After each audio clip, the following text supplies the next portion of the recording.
This video is for programming multiple GE ceiling fans with remote model FAN61T-3SP1. The first thing you need to do is to open the battery compartment to your remote. Since you are programming multiple GE ceiling fans, you will have to pair your remotes in the lock position.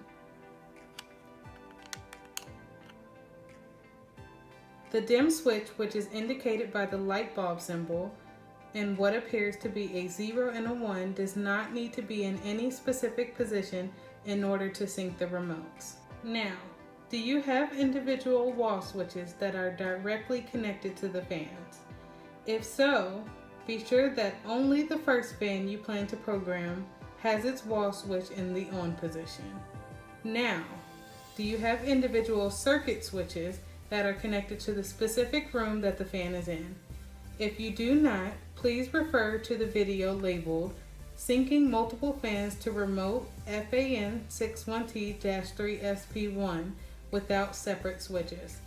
If so, cut off the power using the circuit breaker to each room where you plan to program a remote control.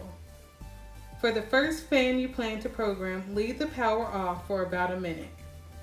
Now turn the power back on, only to the one fan you are currently trying to program, and within 30 seconds from the time you cut the power back on, you must press the sync button on your remote.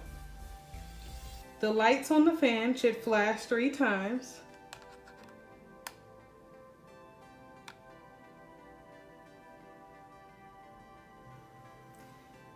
And now you should be able to control all of your fan functions.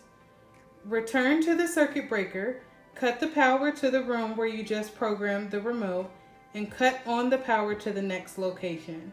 Now continue with the remaining steps and be sure to only have power going to one location at a time. Please note, this process should be done by cutting the power at your circuit breaker. The wall switch will not yield the same results since it holds residual power.